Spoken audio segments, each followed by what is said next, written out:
ಇಲ್ಲಿ ಬಹಳ ಒಂದು ವಿಚಾರವನ್ನು ನಾವು ಗಮನಿಸಬೇಕು. ಕೃಷ್ಣಾಯ ಯಾದವೇಂದ್ರಾಯ ಜ್ಞಾನಮುದ್ರಾಯ ಯೋಗಿನೆ ನಾಥಾಯ ರುಕ್ಮಿಣೀಶಾಯ ನಮೋ ವೇದಾಂತ ವೇದಿನೆ ಅಚ್ಯುತಾನಂತ ಗೋವಿಂದ ಸ್ಮೃತಿ ಮಾತ್ರಾರ್ತಿ ನಾಶಾನ್ ರೋಗಾನ್ಮೇ ನಾಶಯ ಶೇಷಾನ್ ಆಶೋ ಧನ್ವಂತರೇ ಹರೇ. ಅಂದ್ರೆ ಭಗವಂತನನ್ನ ಹೇಗೆ ಪ್ರಾರ್ಥನೆ ಮಾಡಿದ್ರೆ ಭಗವಂತನೇ ಹೇಳಿದ್ದಾನೆ, ರೋಗಾನ್ಮೇ ನಾಶಯ ಶೇಷಾನ್. ನಾಶ ಯಾವ್ದಾಗ್ಬೇಕು? ರೋಗ ಆಗ್ಬೇಕು. ರೋಗಿ ಶೇಷ ಆಗ್ಬೇಕು. ಅಂದ್ರೆ ರೋಗಿ ಉಳ್ಕೋಬೇಕು, ರೋಗ ಮಾತ್ರ ನಾಶ ಆಗ್ಬೇಕು. ನಾವು ಟ್ರೀಟ್ಮೆಂಟ್ ಯಾವ ತರ ಕೊಡ್ತಾ ಇದೀವಿ ನಮ್ಗೆ ಗೊತ್ತಿಲ್ಲ. ಸಂಸ್ಕಾರ ಬಲ ನಮ್ಮೊಳಗಡೆ ಒಬ್ಬ ಭಗವಂತ ಇದ್ದಾನೆ, ಈ ದೇಹವನ್ನ ನಿರ್ಮಾಣ ಮಾಡಿದ್ದಾನೆ, ಅವನು ಎಲ್ಲದಕ್ಕೂ ಪರಿಹಾರ ಕೊಡ್ತಾನೆ ಅನ್ನೋ ಒಂದು ಪರಿಕಲ್ಪನೆಯನ್ನು ನಾವು ಕಳ್ಕೊಂಡ್ಬಿಟ್ಟಿದ್ದೀವಿ.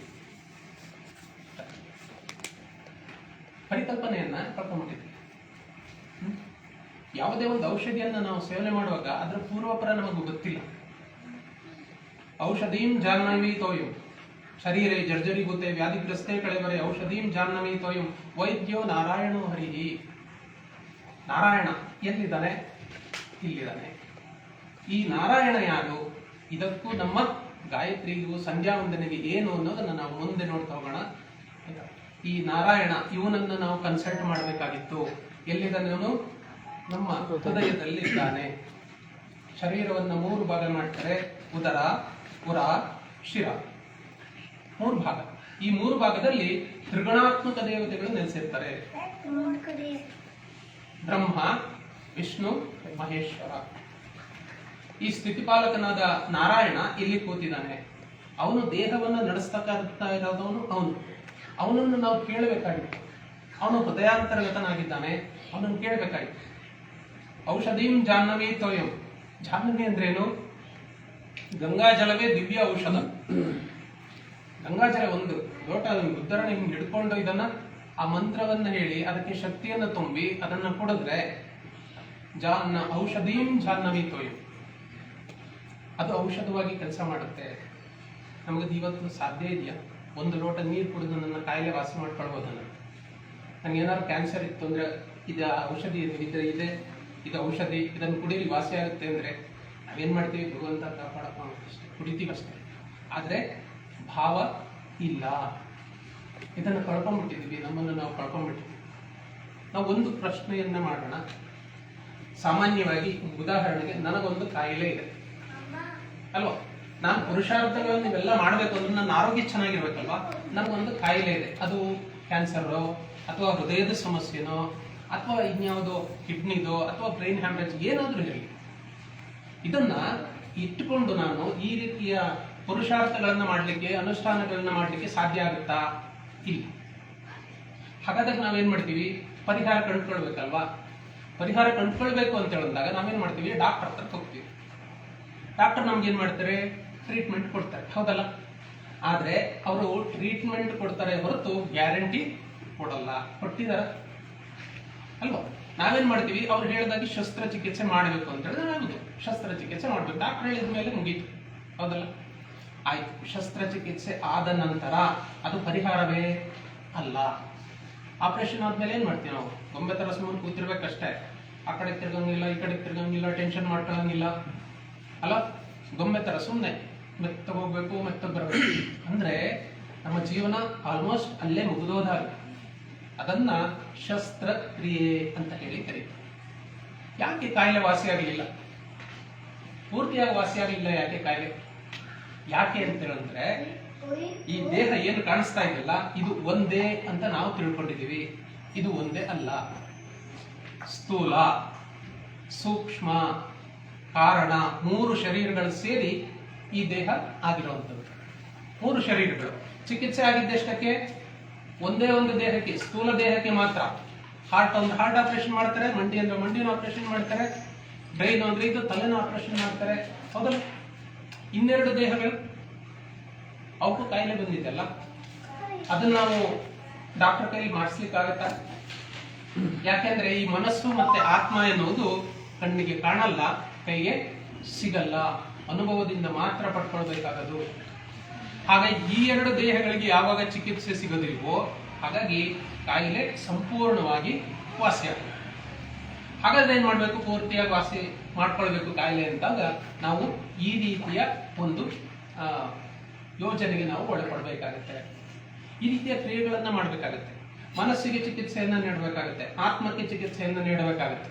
ನಾನು ಆಗ್ಲೇ ಹೇಳಿದೆ ಪ್ರಾರ್ಥನೆ ಮಾಡುವಾಗ, ಯೋಗಿನಿ ಶಿವೆ ಮಹಾಭೂಷಣಿ ಚಂದ್ರಶೇಖರಿ ಸಾಧ್ವಿ ಅಂಬಿಕೆ ಅಚ್ಯುತೆ ದೇವಿ ಪಂಕಜಾಕ್ಷಿ ಶಂಕರಿ ಭಯಂಕರಿ ಪಾಂಚಾನನೆ ಪರಂಜ್ಯೋತಿ ಪರಬ್ರಹ್ಮೇ ಪರಮೇಶ್ವರಿ ಆದಿ ವ್ಯಾಧಿ ಅಜ್ಞಾನ ಹರೇ ದೇವಿ ಓಂ ಶ್ರೀಮಾತ ಯೋಗ ಕಾಳಿ ನಮಾಮ್ಯಹಂ. ಆ ಯೋಗ ಕಾಳಿಯನ್ನ ನಾವು ಕೇಳ್ತೀವಿ. ಏನಂತ? ಆದಿ ವ್ಯಾಧಿ ಅಜ್ಞಾನ ಹರೇ ದೇವಿ. ಆದಿ ಅನ್ನುವುದು ಮನಸ್ಸಿಗೆ ಬರುವಂತಹ ಕಾಯಿಲೆ, ವ್ಯಾಧಿ ಅನ್ನುವುದು ದೇಹಕ್ಕೆ ಬರುವಂತಹ ಕಾಯಿಲೆ, ಅಜ್ಞಾನ ಅನ್ನುವುದು ಆತ್ಮಕ್ಕೆ ಬರುವಂತಹ ಕಾಯಿಲೆ.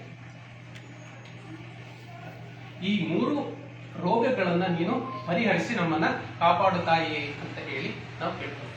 ಹಾಗೆ ಈ ಮನಸ್ಸು ಮತ್ತೆ ಆತ್ಮಗಳಿಗೆ ನಾವು ಚಿಕಿತ್ಸೆಯನ್ನ ನೀಡಬೇಕು. ಅದು ಯೋಗದ ಮೂಲಕ ಮಾತ್ರ ಸಾಧ್ಯ, ಯೋಗದ ಮೂಲಕ ಮಾತ್ರ ಸಾಧ್ಯ.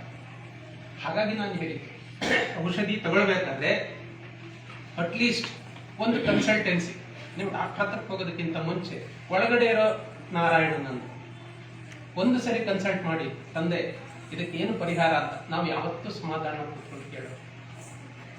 ತುರ್ತು ಬಂದಾಗ ನಾವೇನ್ ಮಾಡ್ತೀವಿ? 180 ಕಾಲ್ ಮಾಡಿ ಬೇಗ ಬರಬೇಕು, ಬೇಗ ಶಿಫ್ಟ್ ಮಾಡ್ಬೇಕು ಅಷ್ಟೇ, ಅಲ್ಲಿ ಟ್ರೀಟ್ಮೆಂಟ್ ಆಗ್ಬಿಡೋದು ಅಷ್ಟೇ. ಅಷ್ಟು ಸಮಾಧಾನ ತಾಳ್ಮೆ ನಮ್ಮಲ್ಲಿ ಇದೆಯಾ? ಇಲ್ಲ. ಇದಕ್ಕಿರುವಂತಹ ಅಡ್ಡಿ ಆತಂಕ, ನಾನಾಗ್ಲೇ ಹೇಳಿದ್ನಲ್ಲ, ಇದನ್ನ ಅನುಷ್ಠಾನ ಮಾಡ್ಲಿಕ್ಕೆ ನನಗೆ ಆರೋಗ್ಯ ಇರಬೇಕು, ಶಕ್ತಿ ಇರಬೇಕು, ಗೊತ್ತಾಯ್ತಾ? ಶುದ್ಧವಾಗಿರಬೇಕು ವಾಣಿ. ಇಲ್ಲಿಂದ ಒಳಗಡೆ ಆ ಶಕ್ತಿ, ಅಂತಃಶಕ್ತಿ ಅನ್ನೋದು ಪ್ರಬಲವಾಗಿದ್ದಾಗ ಮಾತ್ರ ಮಾಡಲಿಕ್ಕೆ ಸಾಧ್ಯ. ಅದಾಗಲಿಲ್ಲ ಅಂತ ಹೇಳಿದ್ರೆ ಅದನ್ನ ಅಂತರಾಯಗಳು ಅಂತ ಕರೀತಾರೆ. ಅಂತರಾಯಗಳು. ಇಲ್ಲಿಗೆ ಬರಬೇಕಾಗಿತ್ತು, ಗಾಯತ್ರಿ ಅನುಷ್ಠಾನಕ್ಕೆ ನಾನು ಇಲ್ಲಿ ಬರಬೇಕಾಗಿತ್ತು, ನನ್ನ ಕಾರು ಸ್ಟಾರ್ಟ್ ಆಗಲಿಲ್ಲ, ಅಂತರಾಯ. ಇಲ್ಲಿಗೆ ಬರಬೇಕಾಗಿತ್ತು, ನಿನ್ನೆಯಿಂದ ತುಂಬಾ ಜ್ವರ, ಅಂತರಾಯ. ಇಲ್ಲಿಗೆ ಬರಬೇಕಾಗಿತ್ತು, ಮಧ್ಯದಲ್ಲೇನೋ ಒಂದು ಅಪಘಾತ ಆಯ್ತು, ಅಂತರಾಯ. ಇಲ್ಲಿಗೆ ಬರಬೇಕಾಗಿತ್ತು, ಇಲ್ಲಿ ಕಾರ್ಯಕ್ರಮ ಶುರುವಾಗಿತ್ತು, ನಾನು ಆಮೇಲೆ ಬಂದೆ, ಅಷ್ಟೊತ್ತಿಗೆ ಮುಗಿದೋಗಿತ್ತು, ಅಂತರಾಯ. ಅಂದ್ರೆ ನನ್ನನ್ನ ಇಲ್ಲಿಗೆ ಬರದ ಹಾಗೆ ತಡೆಯುವಂತಹ ಒಂದು ಅಡ್ಡಿ ಆತಂಕ, ಅದನ್ನ ನಾನು ನಿವಾರಣೆ ಮಾಡ್ಕೊಳ್ಬೇಕು. ಅದನ್ನ ನಾನು ಇಲ್ಲಿ ಮಾಡ್ಕೊಳ್ತಾ ಇದ್ದೀನಿ. ಹೇಗೆ ಅಂತ ಹೇಳಿ ಇದಿಷ್ಟು ನಾನು ಈ ಯೋಗದ ಬಗ್ಗೆ ವಿವರಣೆಯನ್ನ ನೀಡಿದೆ. ಆರೋಗ್ಯ ಅಂದ್ರೆ ಏನು ಅಂತೀವಿ? ಸಮದೋಷ ಸಮಾಗ್ನಿಷ್ಠ ಸಮದಾತ್ ಮಲಕ್ರಿಯ ಪ್ರಸನ್ನಾತ್ಮೇಂದ್ರಿಯ ಮನ ಸ್ವಸ್ಥ ಇತ್ಯವಿಧೀಯತೆ ಇತಿ ಆರೋಗ್ಯ. ಆರೋಗ್ಯಕ್ಕೆ ಆಯುರ್ವೇದದಲ್ಲಿ ಕೊಡುವಂತಹ ಒಂದು ಪರಿಕಲ್ಪನೆ ಇದೆ. ವೇದ ಮಾತೆ ಗಾಯತ್ರಿ. ವೇದಗಳು 4: ಋಗ್ವೇದ, ಯಜುರ್ವೇದ, ಸಾಮವೇದ, ಅಥರ್ವಣ ವೇದ. ಈ ಋಗ್ವೇದದ ಉಪವೇದ ಆಯುರ್ವೇದ. ಆಯುರ್ ಅಂತೇಳಂದ್ರೆ ಏನು? ಸಮಯ, ಕಾಲ, ನನ್ನ ಬದುಕಿನ ಅವಧಿ ಎಷ್ಟು ಅಂತ ಹೇಳಿ. ಶತ ಸಂವತ್ಸರ ಆಯುಷ್ಯ, 100 ವರ್ಷಗಳ ಆಯಸ್ಸ ನಾನು ಬದುಕಬೇಕು. ಇವಾಗೆಲ್ಲ ಹಾಗಾಗ್ತಿಲ್ಲ. ಇದು ಈ ಯೋಗದ ಪರಿಕಲ್ಪನೆ, ಆರೋಗ್ಯದ ಪರಿಕಲ್ಪನೆ. ಯೋಗಕ್ಕೆ ಎಷ್ಟು ಶಕ್ತಿ ಇದೆ ಅಂತ ಹೇಳಿದ್ರೆ ಅದರಲ್ಲಿ ಹೇಳ್ತಾರೆ, ಯೋಗಾದಪಿ ವಿಷಂ ತೀಕ್ಷ್ಣಂ ಉತ್ತಮಂ ಭೇಷಜಂ ಭವೇತ್. ಭೇಷಜಂ ಚಾಪಿ ದುರ್ಯುಕ್ತಂ ತೀಕ್ಷ್ಣೇ ಸಂಪದಿತೆ ವಿಷಂ. ಅಂದ್ರೆ ಅರ್ಥ ಏನು? ಯೋಗವನ್ನ ಸರಿಯಾಗಿ ಅಭ್ಯಾಸ ಮಾಡಿದವನಿಗೆ ವಿಷವೂ ಕೂಡ ಅಮೃತವಾಗುತ್ತೆ. ಯಾರು ಯೋಗವನ್ನ ಅಭ್ಯಾಸ ಮಾಡಲಿಲ್ಲ ಅವನಿಗೆ ಅಮೃತವೂ ಕೂಡ ವಿಷವಾಗುತ್ತೆ. ಇಷ್ಟೇ. ಈ ಕಾರಣಕ್ಕೆ ನಾನು ಯೋಗವನ್ನ ಅಭ್ಯಾಸ ಮಾಡಿದೆ. ಹಾಗೆ ಇದು ಮುಂದುವರಿಸ್ತಾ ನಾವೇನ್ ಮಾಡ್ತೀವಿ? ಈ ವಿಚಾರಕ್ಕೆ ಬರ್ತೀವಿ. ಏನು? ಗಾಯತ್ರಿ ಸಂಧ್ಯಾ ವಂದನೆ. ನಾನು ಯಾಕೆ ಗಾಯತ್ರಿಯನ್ನ ಹೇಳಬೇಕು? ಇದು ನಾನು ಯೋಗದಲ್ಲಿ ಒಂದಿಷ್ಟು ಪರಿಣಿತಿಯನ್ನ ಪಡೆದಿದ್ರೂ ಕೂಡ ಗಾಯತ್ರಿ ಅನುಷ್ಠಾನದಲ್ಲಿ ಈ ಎದುರುಗಡೆ ಏನೆಲ್ಲ ಕೊಡ್ತಿದ್ದಾರೆ ವಿದ್ವಾಂಸರು, ನಾನು ತುಂಬಾ ಕಿರಿಯ, ನನಗಷ್ಟು ಗೊತ್ತಿಲ್ಲ. ನನಗೆ ಬಂದಂತಹ ಪ್ರಶ್ನೆಗಳಿಗೆ ಉತ್ತರಿಸಿ ನಾನು ಒಂದಿಷ್ಟು ಆ ಮಾತೆಯನ್ನ ಒಂದು ಅಧ್ಯಯನ ಮಾಡುವಂತಹ ಅವಕಾಶ ಸಿಕ್ಕಿತ್ತು ಅಷ್ಟೇ. ನನಗೆ ಕೇಳೋದು, ನನ್ನ ಮಗನೇ ಕೇಳ್ತಾ ಇದ್ದೆ, ಅಪ್ಪ ಗಾಯತ್ರಿ ಮಂತ್ರ ಯಾವುದು? ಓಂ ಭೂರ್ಭುವಸ್ವಃ ತತ್ಸವಿತುರ್ವರೆಣ್ಯಂ ಭರ್ಗೋ ದೇವಸ್ಯ ಧೀಮಹಿ ಧಿಯೋ ಯೋ ನ ಪ್ರಚೋದಯಾತ್. ಇದು ಗಾಯತ್ರಿ ಮಂತ್ರ. ಅದ್ರಲ್ಲಿ ಗಾಯತ್ರಿ ಹೆಸರೇ ಇಲ್ಲಲ್ಲ ಅಂತ ಉತ್ತರ ಕೊಡೋಲ್ಲ ನಾವು. ಹಾಗಾದ ಗಾಯತ್ರಿ ಅಂದ್ರೆ ಏನು? ನನಗೆ ಗೊತ್ತಿದ್ದ ಪ್ರಕಾರ ಗಾಯತ್ರಿ ಅನ್ನೋದು ಛಂದಸ್ಸು. ವೇದ ಹೇಗಿದೆಯೋ ಅದರಲ್ಲಿ ಉಪ ಅಂಗಗಳಿದೆ. ವೇದಾಂಗ ಅಂತ ಅದನ್ನ ನಾವು ಕರಿತೀವಿ. ಈ ವೇದಾಂಗಗಳಲ್ಲಿ ಈ ಛಂದಸ್ಸು ಬರುತ್ತೆ. ಶಿಕ್ಷಣ, ವ್ಯಾಕರಣ, ನಿರುಕ್ತಿ, ಛಂದಸ್ಸು, ಆಮೇಲೆ ಶಿಕ್ಷಾ, ಮತ್ತೆ ವ್ಯಾಕರಣ. ವ್ಯಾಕರಣ. ಇದರಲ್ಲಿ ಈ ಛಂದಸ್ಸು ಅನ್ನೋದು ಬರುತ್ತೆ. ಈ ಛಂದಸ್ಸಿಗೆ ಕಲ್ಪ ಮತ್ತೆ ಅನುಷ್ಠುಪ್ ಛಂದಸ್. ಹೌದು. ಇದನ್ನ ಈ ಛಂದಸ್ಸಿದೆಯಲ್ಲ, ಈ ಛಂದಸ್ಸಿಗೆ ಅಧಿದೇವತೆ ಯಾರು ಅಂತ ಹೇಳಂದ್ರೆ ಅದು ಗಾಯತ್ರಿ. ಛಂದಸ್ಸಿಗೆ ಅಧಿದೇವತೆ ಗಾಯತ್ರಿ. ಗಾಯತ್ರಿ ಛಂದಸ್ಸು ಅಂತ ಕರಿತೀವಿ. ಉಷ್ಣಿಕ್ ಛಂದಸ್ಸು ಅಂತ ಕರಿತೀವಿ. ಅನುಷ್ಠುಪ್ ಅನುಷ್ಠುಪ್ ಛಂದಸ್ಸು ಅದು ಕೂಡ ಛಂದಸ್ಸು. ಇವೆಲ್ಲವೂ ಈ ಉಪಾಂಗದಲ್ಲಿ ಬರುವಂತ ವೇದಾಂಗಗಳು. ವೇದಾಂಗ ಪಾರಾಂಗತರು ಅಂತ ಹೇಳ್ತಾರಲ್ಲ, ಹಂಗಾಗಿ ಅವು ಎಲ್ಲ ತಿಳಿದಿರು. ಕೊನೆಯಲ್ಲಿ ಬರುವಂತದ್ದು ಜ್ಯೋತಿಷ್ಯ. ಹೀಗೆ ಈ ಗಾಯತ್ರಿ ಅನ್ನೋದು ಛಂದಸ್ಸು. ಈ ಗಾಯತ್ರಿ ಛಂದಸ್ಸಿಗೆ ಅಧಿದೇವತೆ ಯಾರಪ್ಪ ಅಂತ ಹೇಳಂದ್ರೆ ಅವನನ್ನ ನಾರಾಯಣ ಅಂತ ಹೇಳಿ ಸವಿತ್ರು ಅಂತ ಕರಿತೀವಿ.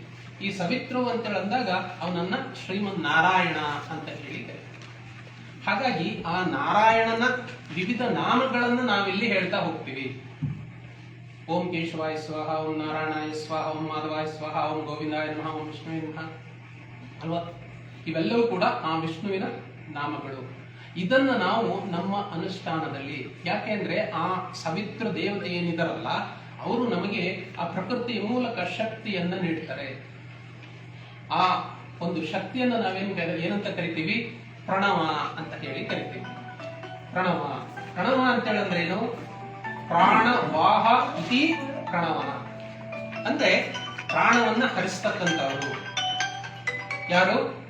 ಆ ಸವಿತ್ರ ದೇವತೆ, ಆ ನಾರಾಯಣ. ಅವನನ್ನ ಜಪ ಅನುಷ್ಠಾನಗಳನ್ನ ಮಾಡೋದ್ರಿಂದ, ಯೋಗವನ್ನ ಅಳವಡಿಸಿಕೊಳ್ಳೋದ್ರಿಂದ ಅದನ್ನ ಆ ಪ್ರಾಣವನ್ನ ನಮಗೆ ಹರಿಸ್ತಾರೆ. ಯೋಗದ ಪರಿಭಾಷೆಯಲ್ಲಿ ಅದನ್ನ ಪ್ರಾಣಾಯಾಮ ಅಂತ ಕರಿತೀವಿ. ನಮ್ಮ ಈ ರೀತಿಯ ಅನುಷ್ಠಾನಗಳಲ್ಲಿ ಪ್ರಣವ ಅಂತ ಹೇಳಿ ಕರಿತೀವಿ ಅಲ್ವಾ? ಈ ಪ್ರಾಣಾಯಾಮ ಮಾಡಬೇಕಾದ್ರೆ ನಾವು ಈ ಎಲ್ಲವನ್ನ ಹೇಳ್ತೀವಿ. ಮತ್ತೆ ಇಲ್ಲೂ ಕೂಡ ಸಂಧ್ಯಾವಂದನೆ ಮಾಡುವಾಗ ನಾವು ಪ್ರಾಣಾಯಾಮವನ್ನ ಮಾಡೇ ಮಾಡ್ತೀವಿ ಅಲ್ವಾ? ಪ್ರಾಣಾಯಾಮ ಯಾವುದು? ಪೂರಕ, ಅಂತರ್ಕುಂಭಕ, ರೇಚಕ, ಬಹಿರ್ಕುಂಭಕ ಇವುಗಳನ್ನ ಒಟ್ಟು ಸೇರಿಸಿ ಮಾಡುವ ಈ ಒಂದು ಪ್ರಕ್ರಿಯೆಯನ್ನು ನಾವು ಪ್ರಾಣಾಯಾಮ ಅಂತ ಕರಿತೀವಿ. ಇದನ್ನ ಹೇಗೆ ಮಾಡ್ತೀವಿ? ಅದನ್ನ ಅನುಷ್ಠಾನ ಮಾಡ್ತಾ ಮಾಡ್ತಾ ಮಾಡ್ತಾ ಮಾಡ್ತಾ ಆ ಕುಂಭಕ ಶಕ್ತಿಯನ್ನು ನಾವು ಜಾಸ್ತಿ ಮಾಡ್ಕೊಳ್ತಾ ಹೋಗ್ತೀವಿ. ಅಂತರ್ ಕುಂಭಕ, ಬಹಿರ್ ಕುಂಭಕ. ನಮಗೆ ಈ ಪ್ರಾಣವಾಯು ಇದೆಯಲ್ಲ, ಇದನ್ನೇ ಪ್ರಣವ ಅಂತ ಕರೆಯೋದು. ಇದನ್ನೇ ಪ್ರಣವ, ಪ್ರಾಣಶಕ್ತಿಯನ್ನ ನೀಡುತ್ತದು ಅಲ್ಲ. ಆ ಪ್ರಾಣಶಕ್ತಿ ಸಾಮಾನ್ಯವಾಗಿ ನೀವು ಗಮನಿಸಿ, ನಾವು 2 ದಿವಸ ಊಟ ಮಾಡದೇ ಇದ್ರೆ ಬದುಕಬಹುದು, ಏನು ತೊಂದರೆ ಇಲ್ಲ. 1 ದಿವಸ ನೀರು ಕುಡಿದಲೇ ಇದ್ರೂ ಬದುಕಬಹುದು, ಏನು ತೊಂದರೆ ಇಲ್ಲ. 1-2 ನಿಮಿಷ ಮೂಗು ಬಾಯಿ ಮುಚ್ಕೊಂಡ್ರೆ ಮನುಷ್ಯ ಬದುಕಲ್ಲ. ಅಂದ್ರೆ ಪ್ರಾಣದ ಮೂಲ ಯಾವುದು? ವಾಯು. ಅದನ್ನ ಪ್ರಾಣವಾಯು ಅಂತ ಕರೀತಾರೆ. ಮುಖ್ಯ ಪ್ರಾಣ ಅಂತ ಕರಿತೀವಿ. ಅದೇ ದೇವತೆಯನ್ನ ಆಂಜನೇಯನನ್ನಾಗಿ ಮಾಡಿದ್ದೀವಿ. ಮುಖ್ಯ ಪ್ರಾಣ ಅಂದ್ರೆ ಆಂಜನೇಯ ಅಲ್ವಾ? ನಮಗೆ ಈ ವಿಚಾರಗಳು ಗೊತ್ತಾಗಬೇಕು. ಪ್ರಾಣ ಅಂದ್ರೆ ಏನು, ಜೀವ ಅಂದ್ರೆ ಏನು? ಪ್ರಾಣ ಅನ್ನೋದು ಹೊರಗಡೆನೂ ಇದೆ, ಒಳಗಡೆನೂ ಇದೆ. ಪ್ರಾಣ ಅನ್ನೋದು ಹೊರಗಡೆನೂ ಇದೆ, ಒಳಗಡೆನೂ ಇದೆ. ಪ್ರಾಣ ಅಂದ್ರೆ ಏನು? ಗಾಳಿ. ನಾವು ಸೇವಿಸ್ತಕ್ಕಂತಹ ಗಾಳಿ ಇದೆಯಲ್ಲ, ವಾಯು, ಅದನ್ನ ಪ್ರಾಣ ಅಂತ ಕರಿತೀವಿ ಅಲ್ವಾ? ಮೂಗು ಮುಚ್ಕೊಂಡ್ರೆ ಏನಾಗುತ್ತೆ? ಉಸಿರು ಹೇಳ್ಕೊಳಕ್ಕಾಗಲ್ಲ, ಗಾಳಿನ ಒಳಗೆ ಹೇಳ್ಕೊಳಕ್ಕಾಗಲ್ಲ, ಹೌದ್ ತಾನೆ? ಅವಾಗ ಏನಾಗುತ್ತೆ? ಪ್ರಾಣ ಅನ್ನೋದು ಹೋಗುತ್ತೆ. ಎಲ್ಲಿದ್ದು? ಒಳಗಡೆ ಇದ್ದಿದ್ದು ಹೋಗುತ್ತೆ ಅಷ್ಟೇ. ಒಳಗಡೆ ಇದ್ದಿದ್ದು ಹೋದ ಕ್ಷಣಕ್ಕೆ ಹೊರಗಡೆ ಏನು ಪ್ರಾಣವಾಯು ಇರಲ್ವಾ? ಇರುತ್ತೆ, ಅದಿದೆ. ಅವ್ರು ಹೋದ್ರಷ್ಟೇ. ಆದ್ರೆ ಪ್ರಾಣಕ್ಕೂ ಜೀವಕ್ಕೂ ವ್ಯತ್ಯಾಸ ಏನಪ್ಪಾ ಅಂದ್ರೆ, ಪ್ರಾಣ ಅನ್ನುವುದು ದೇಹದ ಹೊರಗೂ ಇರುತ್ತೆ, ದೇಹದ ಒಳಗೂ ಇರುತ್ತೆ. ಜೀವ ಅನ್ನುವುದು ದೇಹದ ಒಳಗೆ ಮಾತ್ರ ಇರುತ್ತೆ, ಹೊರಗಡೆ ಇಲ್ಲ.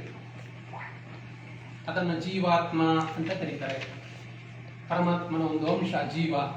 ಆ ಜೀವಕ್ಕೆ ಈ ಶ್ವಾಸ ಇದೆಯಲ್ಲ, ಇದನ್ನ ಪೂರೈಕೆಗೊಳಿಸಿದರೆ ಅದನ್ನ ವಿಶ್ವಾಸ ಅಂತ ಕರೀತಾರೆ. ಅದು ಎಲ್ಲಿಗೆ? ಆತ್ಮಕ್ಕೆ. ಆತ್ಮಕ್ಕೆ ಶ್ವಾಸವನ್ನ ವಿಶೇಷವಾಗಿ ತೊಡಗಿಸಿದರೆ ಆತ್ಮವಿಶ್ವಾಸ ಅಂತ ಹೇಳಿ ಕರೀತಾರೆ. ಕಾನ್ಫಿಡೆನ್ಸ್ ಅಂತ ನಾವು ಕರೀತೀವಿ. ನಾನು ಬದುಕ್ತೀನಿ, ನಾನು 100 ವರ್ಷ ಬದುಕ್ತೀನಿ ಅಷ್ಟೇ, ನನಗೆ ಆತ್ಮವಿಶ್ವಾಸ ಇದೆ. ಆ ಆತ್ಮವಿಶ್ವಾಸ, ಆ ಸಂಕಲ್ಪ ಶಕ್ತಿ ಎಷ್ಟು ಗಟ್ಟಿಯಾಗಿರ್ಬೇಕು ಅಂದ್ರೆ ಯಾವ ರೋಗಗಳು ನನ್ನನ್ನು ಬಾಧಿಸಬಾರದು, ಯಾವ ದುಷ್ಟ ಶಕ್ತಿಯೂ ನನ್ನನ್ನು ಬಾಧಿಸಬಾರದು. ಅಂತಹ ಪ್ರಣವವನ್ನ, ಗಾಯತ್ರಿಯನ್ನ ನಾವು ಯೋಗದಲ್ಲಿ ಪ್ರಾಣಾಯಾಮದ ಮುಖಾಂತರ ಆಚರಿಸ್ತೀವಿ. ಆ 24 ಅಕ್ಷರಗಳು, 3 ವ್ಯಾಕೃತಿಗಳು, 24 ಅಕ್ಷರಗಳೇನಿದೆಯಲ್ಲ ಅವನ್ನ ಒಟ್ಟು ಸೇರಿಸಿ ಪ್ರಣವ ಅಂತ ಹೇಳಿ ನಾವು ಅಭ್ಯಾಸ ಮಾಡ್ತೀವಿ. ಒಂದು ಪ್ರಾಣಾಯಾಮವನ್ನ ದೇಹಕ್ಕೆ ನಾವು ಮಾಡ್ತು ಅಂತ ಹೇಳಿದ್ರೆ ನಿಮಗೊಂದು ವಿಚಾರ ಗೊತ್ತಿರಲಿ, ಎಂತಹದೇ ಕಾಯಿಲೆ ಇರಲಿ, ಕೆಮ್ಮಿನಿಂದ ಹಿಡಿದು ಕ್ಯಾನ್ಸರ್ ವರೆಗಿನ ಯಾವುದೇ ಕಾಯಿಲೆಗಳಿರಲಿ, ನಾವು ಯೋಗದಲ್ಲಿ, ಆಧ್ಯಾತ್ಮದಲ್ಲಿ ಅದಕ್ಕೆ ಚಿಕಿತ್ಸೆಯನ್ನು ನೀಡಬಹುದು. ಇದು ಯಾವುದೋ ಪುಟ್ಟ ಕತೆ ನಾನು ಹೇಳ್ತಾ ಇಲ್ಲ. ನಾನು ಸ್ವತಃ ಒಬ್ಬ ಚಿಕಿತ್ಸಕನಾಗಿ ಕೆಲಸ ಮಾಡ್ತೀನಿ. ನಾನು ಹೀಲರ್ ಹೌದು, ಕೌನ್ಸಿಲರ್ ಹೌದು, ಯೋಗ ಶಿಕ್ಷಕನೂ ಹೌದು. ನನ್ನ ಹತ್ರ ಎಷ್ಟೋ ಜನ ಕ್ಯಾನ್ಸರ್ ಪೇಷಂಟ್ಸ್ಗಳು ಬಂದಿದ್ದಾರೆ. 4ನೇ ಹಂತವನ್ನ ಮೀರಿದವರು. ಡಾಕ್ಟರ್ ಹೇಳ್ತಾರೆ ಇನ್ನು ಉಳಿಯಲ್ಲ ಅಂತೇಳಿ. ಉಳಿಯಲ್ಲ ಅಂದಾಗ ಮನುಷ್ಯನಿಗೆ ಒಂದು ಏನೇ ಆದ್ರೂ ಎಲ್ರಿಗೂ ಜೀವ ಭಯ ಅನ್ನೋದು ಇದ್ದೇ ಇರುತ್ತೆ. ಆ ಜೀವ ಭಯ ಇದ್ದಾಗ ಏನ್ ಮಾಡ್ತಾರೆ, ಬದುಕುವ ದಾರಿಯನ್ನ ಹುಡುಕ್ತಾರೆ. ಎಲ್ಲ ಹಾಸ್ಪಿಟಲ್ ಆಯ್ತು, ಎಲ್ಲ ಕಡೆ ತೋರಿಸ್ಕೊಂಡು ಎಲ್ಲಾದ್ರೂ ಮುಗಿದಾಯ್ತು. ಒಂದು ಅಂತಿಮ ಸ್ಟೇಟ್ಮೆಂಟ್ ಕೊಟ್ಟಾಗಿದೆ, ನೀವು ಜಾಸ್ತಿ ದಿವಸ ಬದುಕಲ್ಲ, ಇನ್ನೇನು 1 ತಿಂಗಳು 2 ತಿಂಗಳು ಬದುಕಿದ್ರೆ ಹೆಚ್ಚು. ಅಂತಹವ್ರು ಬರ್ತಾರೆ. ಅಂತಹವ್ರು ಬಂದು ಚಿಕಿತ್ಸೆಯನ್ನ ಪಡ್ಕೊಂಡಿದ್ದಾರೆ. ನಾನು ಇಲ್ಲಿ ನನ್ನ ಕಾಲನ್ನ ಎತ್ತಬೇಕು ಅಂತಾಗ್ಲಿ, ನನ್ನ ಪ್ರದರ್ಶನ ಮಾಡಬೇಕು, ವಿದ್ಯೆಯನ್ನ ಪ್ರದರ್ಶನ ಮಾಡಬೇಕು ಅಂತ ಹೇಳಿ ನಾನಿಲ್ಲಿ ಬಂದಿಲ್ಲ. ವಿದ್ಯೆ ಅನ್ನುವುದು ಪ್ರದರ್ಶನಕ್ಕಲ್ಲ, ಅದು ನಿದರ್ಶನ ಆಗ್ಬೇಕು. ಹೌದಪ್ಪ, ಇಂಥವ್ರ ಹತ್ರ ಅದು ಇದಾಗಿದ್ದಾರೆ. ಉದಾಹರಣೆ ಹೌದು, ಇದೇ ಹಾಸನದಲ್ಲಿದ್ದಾರೆ. ಎಷ್ಟು ಜನ ಬೇಕು? ಇದೇ ಹಾಸನದಲ್ಲಿದ್ದಾರೆ, ಬೆಂಗಳೂರಿನಲ್ಲಿ ಇದ್ದಾರೆ, ಇಂಗ್ಲೆಂಡಲ್ಲಿ ಇದ್ದಾರೆ, ಜರ್ಮನಿಯಲ್ಲಿ ಇದ್ದಾರೆ. ನಮ್ಮ ಕೆಲಸ ಏನು ಅಂತ ಹೇಳಿದ್ರೆ, ನನಗೆ ಆಕೆ ನೀಡಿರುವಂತಹ ಆದೇಶ ಏನು ಅಂತ ಹೇಳಿದ್ರೆ, ಲೋಕ ಕಲ್ಯಾಣ ಕಾರ್ಯವನ್ನು ನೀನು ಮಾಡು, ಈ ರೀತಿಯಾಗಿ ಇದನ್ನ ಜೋಡಿಸ್ಕೊ. ಯಾರಿಗೆಲ್ಲ ಅದರ ಲಭ್ಯತೆ ಇದೆ ಅವ್ರು ಸಿಕ್ಕಲಿ, ಜೋಡಿಸ್ಕೊಳ್ಳಿ, ಅದಕ್ಕೆ ಉಪಯೋಗ ಆಗಬೇಕು. ನಾನು ಮಾತ್ರ ಮನುಷ್ಯ, ನೀವು ಮನುಷ್ಯ ಅಲ್ಲ. ಕರ್ಮಗಳೇ ಬೇರೆ ಬೇರೆ ಇರ್ಬೋದು, ನಿಮ್ಮ ಕರ್ಮಗಳೇ ಬೇರೆ, ನನ್ನ ಕರ್ಮಗಳೇ ಬೇರೆ, ಆದರೆ ಪರಿಹಾರದ ಮಾರ್ಗ ಒಂದೇ. ಜಗನ್ಮಾತೆಯಲ್ಲಿ ಕೂತಿದ್ದಾರೆ, ಅವ್ರಿಗೆಲ್ಲವೂ ಸಾಧ್ಯ, ಎಲ್ಲವೂ ಸಾಧ್ಯ. ಕಾಯಿಲೆ ವಾಸಿ ಮಾಡೋಕ್ಕಾಗಲ್ವಾ? ಖಂಡಿತ ಆಗುತ್ತೆ. ಸತ್ತವರನ್ನ ಎದ್ದು ಕೂರಿಸ್ತಾರೆ, ಸತ್ತವರನ್ನ ಎದ್ದು ಕೂರಿಸ್ತಾರೆ. ಬೇರೆಯವ್ರದ್ದು ನಾನು ಹೇಳ್ತಿಲ್ಲ, ಇದೇ ನನ್ನದೇ ಇದನ್ನ, ಇದೇ ಸಂಜೀವಿನಿ ಹಾಸ್ಪಿಟಲ್ ಹಾಸನಲ್ಲಿದೆ. ಇಲ್ಲಿ ಸಾವಗಾಮಿ ರಸ್ತೆಯಲ್ಲಿ ಒಂದು ಸಂಜೀವಿನಿ ಹಾಸ್ಪಿಟಲ್ ಅಂತ ಇದೆ. ಯಾವುದೋ ಒಂದು ವಿಚಾರಕ್ಕೆ ಇದು ವಿಸ್ಡಮ್ ಟೂತ್ ಆಗಿತ್ತು ನನಗೆ, ಅದಕ್ಕೋಸ್ಕರ ಒಂದು ಆಂಟಿಬಯೋಟಿಕ್ ಮತ್ತೆ ಒಂದು ಪೇನ್ ಕಿಲ್ಲರ್ ತಗೊಂಡಿದ್ದೆ ಅಷ್ಟೇ, ತಗೊಂಡಿದ್ದಷ್ಟೇ. ಪೂರ್ತಿ ಅದು ರಿಯಾಕ್ಷನ್ ಆಗಿ ಹೆಂಗಾಗಿತ್ತು ಅಂದ್ರೆ, ಸಂಪೂರ್ಣ ಬಾಡಿ ಎಲ್ಲ ಸ್ವೆಲ್ಲಿಂಗ್ ಬಂದಿತ್ತು, ಯಾವುದು ಕೂಡ ಅನುಭವಕ್ಕೆ ಸಿಗ್ತಿರ್ಲಿಲ್ಲ. ನನ್ನನ್ನು ನಾನು ಕೆಲಸ ಮಾಡ್ತಾ ಇದ್ದ ಜಾಗದಿಂದ ಆಟೋದಲ್ಲಿ ಕರ್ಕೊಂಬಂದ್ರೆ ನನ್ನ ದೇಹ ಕಾಣಿಸ್ತಾ ಇದೆ, ಆಟೋ ಕಾಣಿಸ್ತಾ ಇದೆ, ಇಡೀ ಹಾಸನ ಕಾಣಿಸ್ತಾ ಇದೆ. ನನಗೆ ಇಡೀ ಹಾಸನ ಕಾಣಿಸ್ತಾ ಇದೆ. ನನ್ನ ಸ್ವಂತ ಅನುಭವ ನಾನು ಹೇಳ್ತಾ ಇರೋದು.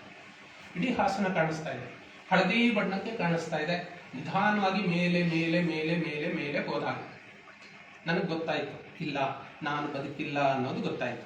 ತಕ್ಷಣ ಜ್ಞಾಪಕ ಬಂದಿದ್ದು, ಅವಾಗ ಹೇಮಂತ್ ಮನೆಯಲ್ಲಿ ಪತ್ನಿ ಮಾತಾಡಿಸ್ಬೋದಾಗಿತ್ತು.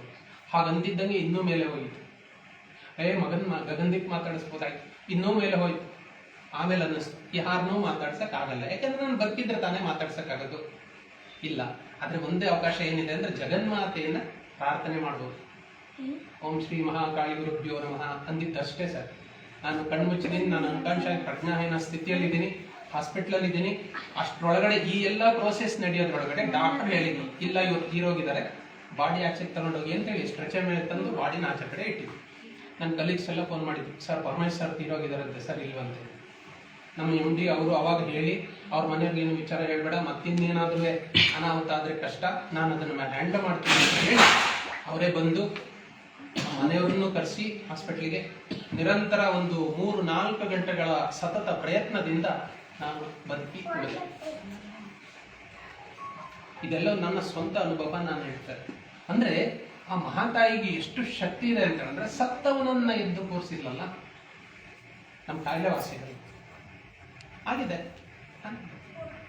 ನಾನು ಆಗ್ಲೇ ಹೇಳ್ತಾ ಇದ್ದೀನಿ, ನಾನು ಇದನ್ನು ಹೊಗಳ್ಕೊಳಕ್ಕಾಗ್ಲಿ, ನನ್ನ ಜಂಬಕ್ಕಾಗ್ಲಿ ನಾನು ಹೇಳ್ತಾ ಇಲ್ಲ. ಇದು ಯಾರಿಗೆ ಅದರ ಲಭ್ಯತೆ ಸಿಗುತ್ತೋ ಅವ್ರಿಗೆ ಸಿಗಲಿ,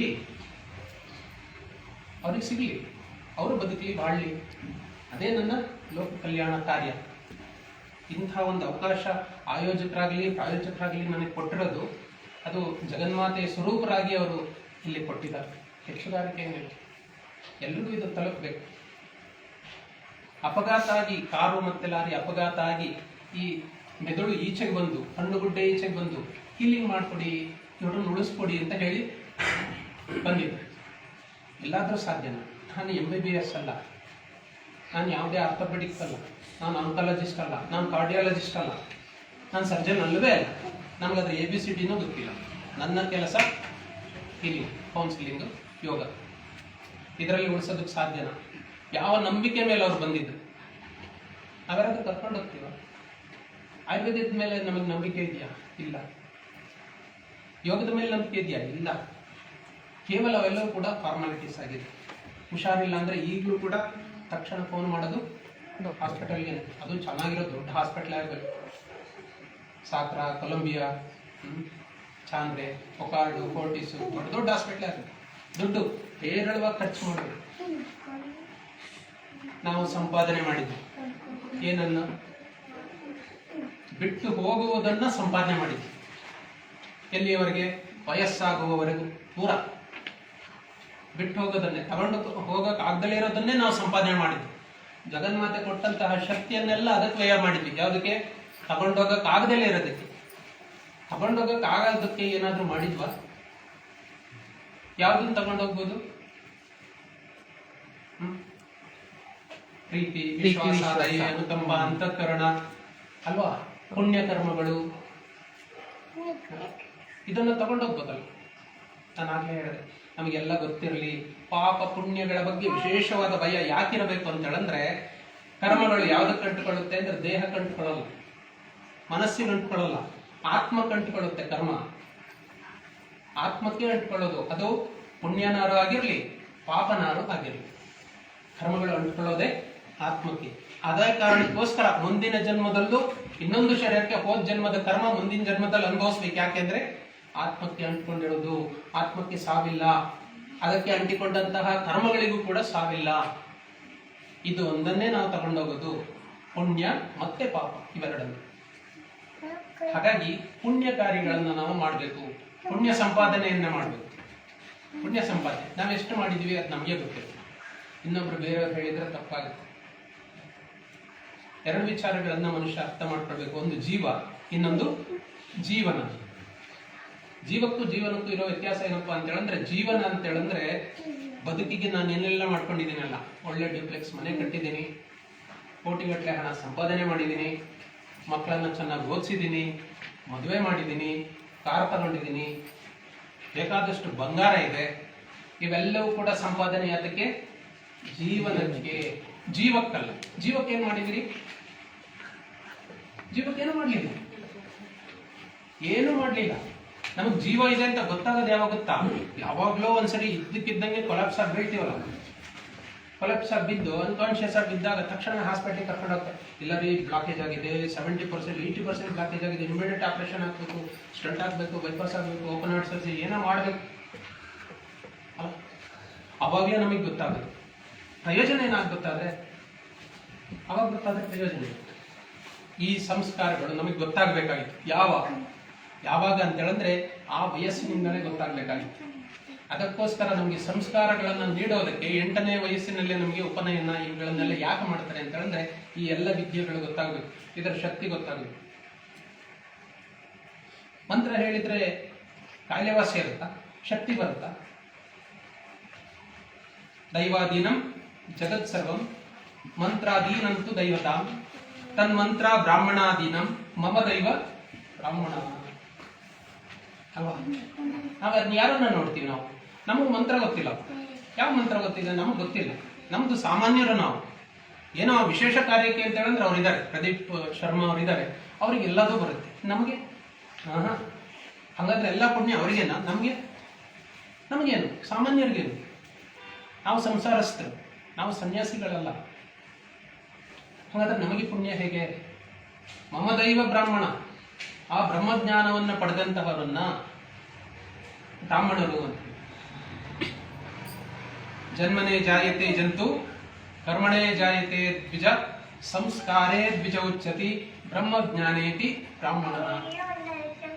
ಯಾಕೆ ಈ ವಿಚಾರ ನಾನು ಹೇಳ್ತಾ ಇದ್ದೀನಿ ಅಂದ್ರೆ, ಜ್ಞಾನವೆಂಬ ಕತ್ತಿಯಿಂದ ಮೃತ್ಯುವಿನ ಪಾಶವನ್ನ ಕತ್ತರಿಸಬಹುದು. ಒಳ್ಳೆ ನಾಲೆಡ್ಜ್ ಇತ್ತು ಅಂತ ಹೇಳಂದ್ರೆ ಸಾವನ್ನ ಗೆಲ್ಲಬಹುದು. ಅಂತಹ ಜ್ಞಾನವನ್ನು ನಾವು ಪಡಿಬೇಕಾಗುತ್ತೆ. ಇವತ್ತು ನಾವು ವಿದ್ಯೆಯನ್ನು ಕಲಿತೀವಿ. ವಿದ್ಯೆ ಅಂದ್ರೆ ಏನು ಅಂತ ನಮಗೆ ಗೊತ್ತಿಲ್ಲ.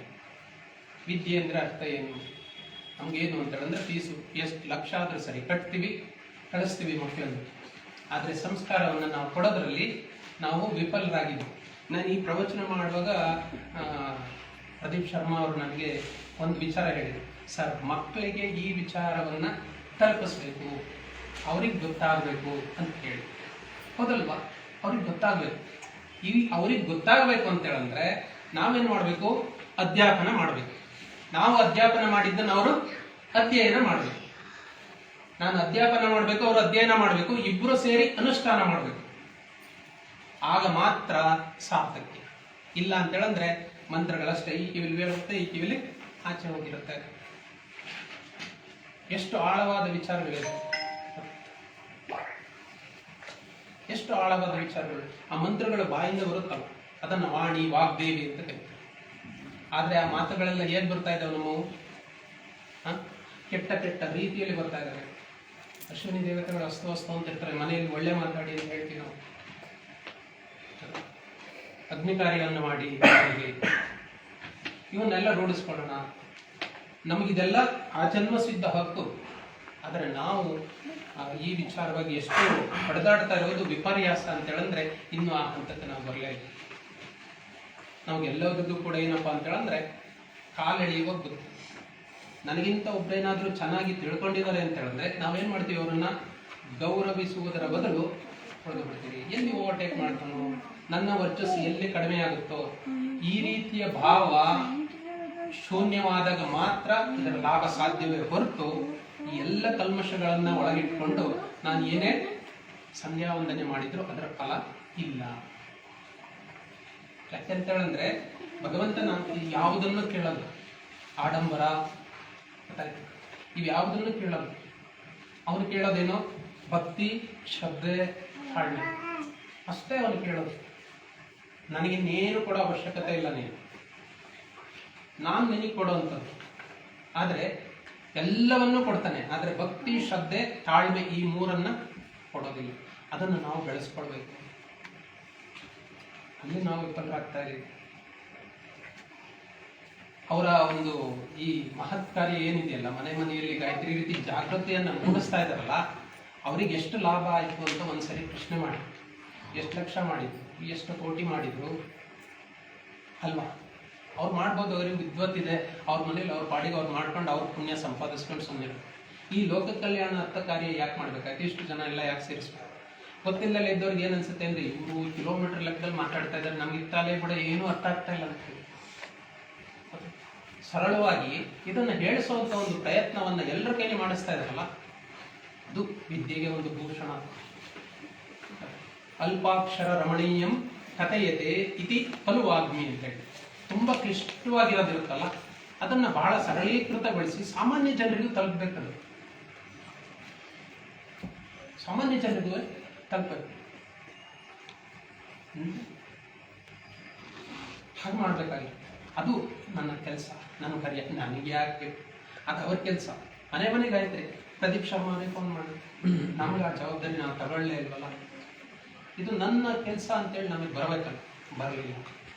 ಏನಾದ್ರು ಮಾಡ್ತಿದ್ದಾರೆ, ಒಟ್ಟಿನಾಗ ಹೋಗು. ನಾನು 6:30 ಹೋದ್ರು ನಡಿ, 7 ಗಂಟೆಗೆ ಹೋದ್ರು ನಡಿ, 7:15 ಹೋದ್ರು ನಡಿ. ಅದನ್ನೇ ಮಾತಾಡ್ತಾ ಇದ್ರು ಆಯೋಜಕರ ಜೊತೆನೆ. ಅದನ್ನೇ ಮಾತಾಡ್ತಾ ಇದ್ರು. ಸಮಯ ಸಾರಣಿ ಹೇಗೆ, ಯೋಗದ ಜೊತೆಗೆ ಸಮಯ ಹೇಗೆ ಜೋಡಿಸ್ಕೊಳ್ಳುತ್ತೆ ಗೊತ್ತಾ?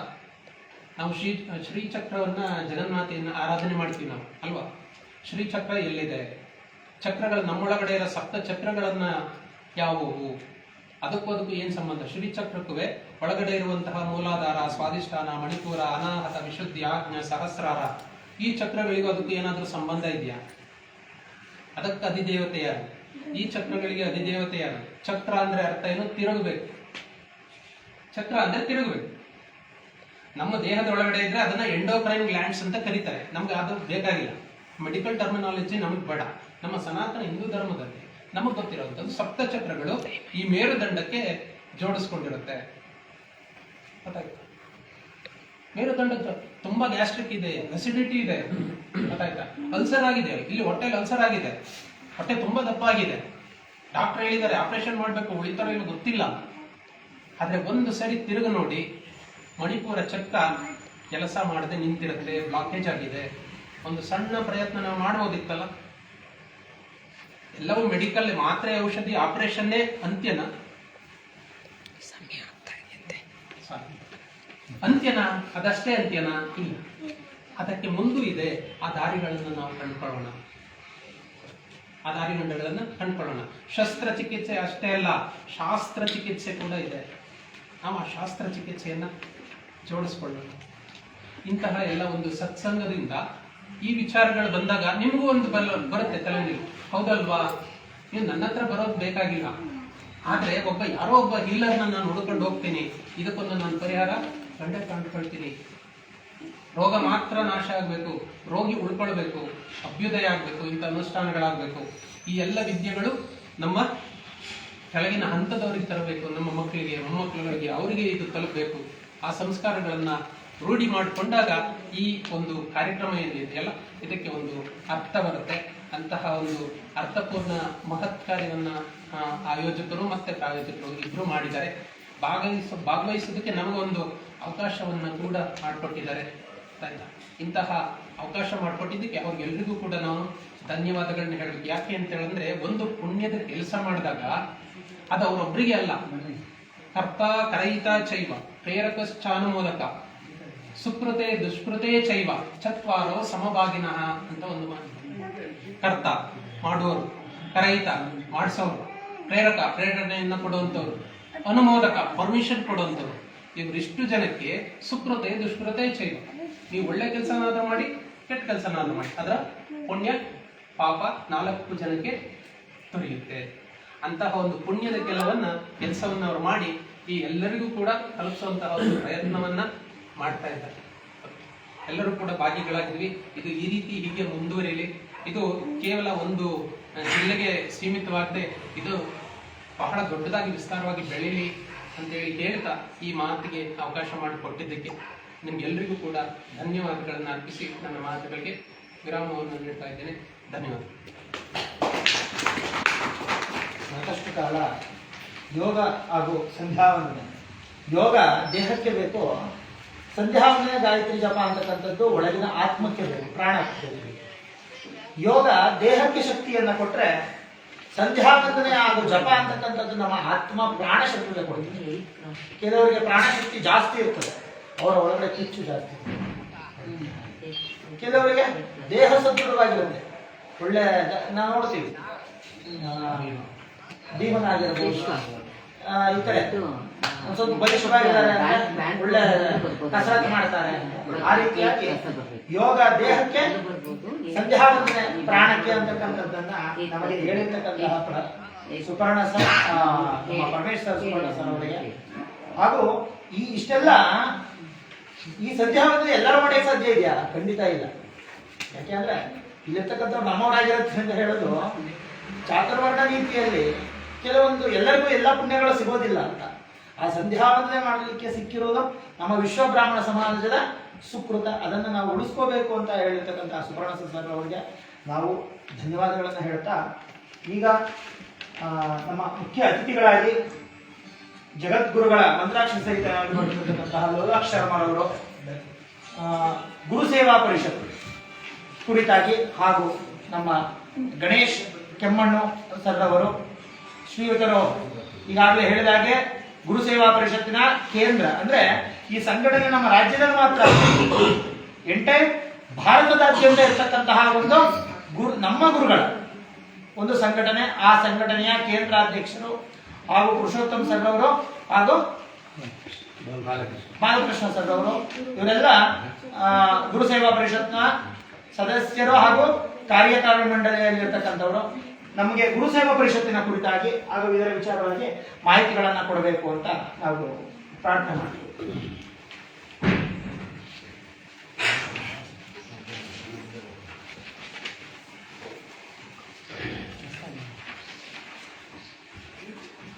ಶ್ರೀ ಗುರುಭ್ಯೋ ನಮಃ. ವೇದಾಂತಾಚಾರ್ಯಮಾಚಾರ್ಯಂ ಭಾಸ್ಕರಂ ಜ್ಞಾನಭಾಸ್ಕರಂ ಧರ್ಮ ಸಂಸ್ಥಾಪಿನಂ ವಂದೇ ಕಾಳಹಸ್ತಂ ಜಗದ್ಗುರುಂ ಶ್ರೀ ಗುರುದೇವತಾಭ್ಯೋ ಗುರುಭ್ಯೋ ನಮಃ. ಇಷ್ಟದೇವತಾಭ್ಯೋ ಗುರುದೇವತಾಭ್ಯೋ ಗ್ರಾಮದೇವತಾಭ್ಯೋ ನಮಃ. ಸ್ಥಾನದೇವತಾಭ್ಯೋ ನಮಃ. ಸರ್ವೇಭ್ಯೋ ದೇವೇಭ್ಯೋ ನಮಃ. ಹಾಸನ ಮಹಾನಗರದ ಈ ಸಾಯಂಕಾಲದ ಹೊತ್ತಿನಲ್ಲಿ ಮನೆ ಮನೆಗೆ ಗಾಯತ್ರಿ ಅನ್ನುವಂಥ ವಿಚಾರವನ್ನು ಇಟ್ಟುಕೊಂಡು ಸಂಘಟಕರು ಹಿಂದೂ ಧರ್ಮದ ಜನಜಾಗೃತಿಯ ಕೆಲಸವನ್ನು ಮಾಡ್ತಾ ಇರುವಂಥದ್ದು ಅತ್ಯಂತ ಶ್ಲಾಘನೀಯವಾಗಿರತಕ್ಕಂಥದ್ದು. ಹಾಗೆಯೇ ಆ ಕಾರ್ಯಕ್ರಮದಲ್ಲಿ ನಾವೆಲ್ಲ ಜೋಡಿಸಿಕೊಂಡಿದ್ದೇವೆ. ಹಾಗಾಗಿ ಇವತ್ತಿನ ಕಾರ್ಯಕ್ರಮದ ವಿಶೇಷವಾಗಿ ಉಪನ್ಯಾಸಕರಾಗಿ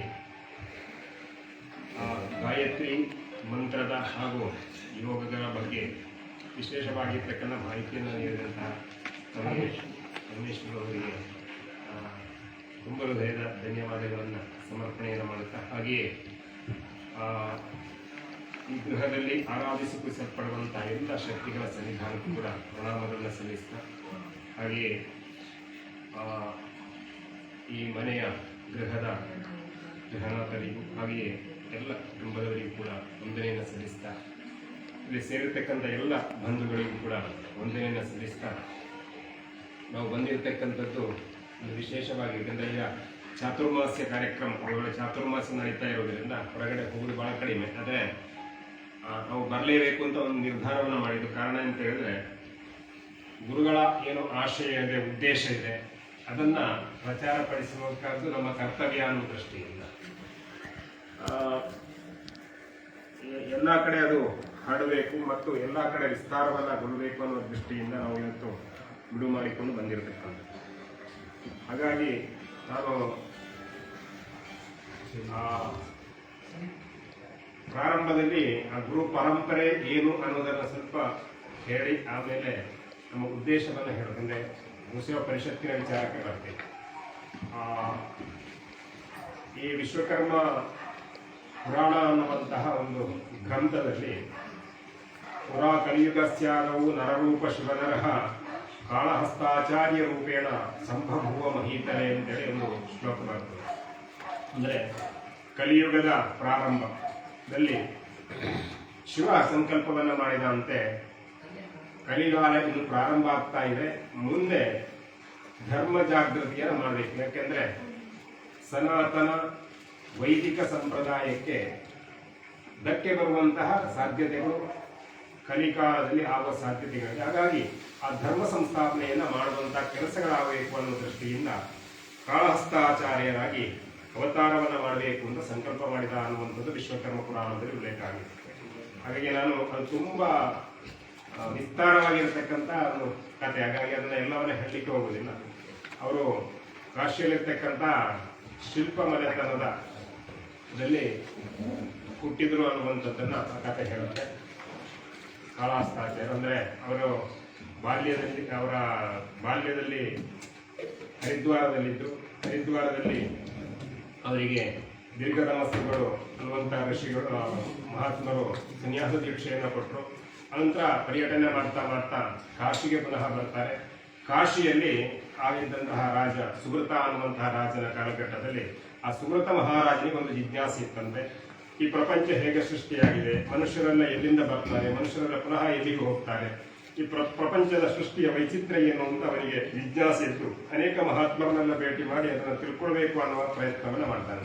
ಆದರೆ ಸೂಕ್ತವಾಗಿರ್ತಕ್ಕಂತಹ ಅವನಿಗೆ ಆ ಜಿಜ್ಞಾಸೆಗೆ ಉತ್ತರ ಸಿಗದೇ ಇದ್ದಾಗ ಅವೇನು ಮಾಡ್ತಾರೆ ಅಂತ ಹೇಳಿದ್ರೆ ಅದನ್ನು ಹುಡುಕ್ತಾ ಇರ್ತಾನೆ. ಆ ಸಂದರ್ಭದಲ್ಲಿ ಈ ಕಾಳಹಸ್ತಾಚಾರ್ಯರು ಅಂದ್ರೆ ಕಾಳಹಸ್ತಾಚಾರ್ಯ ಪೂರ್ವ ಅಂದ್ರೆ ಮೊದಲನೇ ಹೆಸರು ಶಂಕರನಾರಾಯಣ ಅಂತಿತ್ತು. ಅನಂತರ ದೀರ್ಘತಮಸ್ಸುಗಳಿಗೆ ಕಾಲವನ್ನ ತನ್ನ ನಿಯಂತ್ರಣದಲ್ಲಿ ಇಟ್ಟುಕೊಂಡವ ಅನ್ನುವಂತಹ ಅಂದ್ರೆ ಶಿವನ ಸಂಕೇತವಾಗಿರ್ತಕ್ಕಂತಹ ಕಾಳಹಸ್ತಾಚಾರ್ಯ ಅನ್ನುವಂಥ ನಾಮವನ್ನ ಕೊಟ್ಟರು ಅನ್ನುವಂಥದ್ದು, ಸನ್ಯಾಸ ದೀಕ್ಷೆಯನ್ನು ಕೊಟ್ಟರು ಅನ್ನುವಂಥದ್ದು. ಹಾಗಾಗಿ ಆ ರೀತಿ ಮಹತ್ವರಾಗಿರ್ತಕ್ಕಂಥ ಕಾಳಸ್ಥಾಚಾರ್ಯರನ್ನ ಭೇಟಿ ಮಾಡ್ತಾನೆ. ಭೇಟಿ ಮಾಡಿ ಅಲ್ಲಿ ಕಾಳಸ್ಥಾಚಾರ್ಯರಿಗೆ ದೀರ್ಘದಂಡ ಪ್ರಣಾಮಗಳನ್ನು ಮಾಡಿ ಫಲವಸ್ತುಗಳನ್ನು ಸಮರ್ಪಣೆ ಮಾಡಿ ತನ್ನ ಜಿಜ್ಞಾಸೆಯನ್ನು ಹೇಳಿದಂತಹ ಸಂದರ್ಭದಲ್ಲಿ ಸುಗತ ಮಹಾರಾಜನಿಗೆ ಕಾಳಸ್ಥಾಚಾರ್ಯರು ಈ ವೈದಿಕ ಪರಂಪರೆಯಲ್ಲಿ ವೇದಗಳು ಯಾವ ರೀತಿಯಲ್ಲಿ ಪ್ರಪಂಚದ ಸೃಷ್ಟಿಯ ವೈಚಿತ್ರ್ಯಗಳನ್ನೆಲ್ಲ ಹೇಳಿದೋ ಅದೆಲ್ಲವನ್ನು ಕೂಡ ಸಾರವನ್ನ ಕಾಳಸ್ಥಾಚಾರ್ಯರು ಸುಗತ ಮಹಾರಾಜನಿಗೆ ಹೇಳ್ತಾರೆ. ಇವತ್ತು ನಮಗೆಲ್ಲ ಅದರ ವಿಶ್ವಕರ್ಮ ಪುರಾಣ ಅನ್ನುವಂತ ಸಿಗ್ತಾ ಇರುವಂತದ್ದು ಅದು ಕಾಳಸ್ಥಾಚಾರ್ಯರಿಂದ ಬಂದಿರತಕ್ಕಂಥದ್ದು. ಇಡೀ ವಿಶ್ವದ ಸೃಷ್ಟಿಯ ವೈಚಿತ್ರ್ಯವನ್ನ ವಿಶ್ವಕರ್ಮನ ಆ ಸೃಷ್ಟಿಯ ಎಲ್ಲ ವೈಚಿತ್ರ್ಯ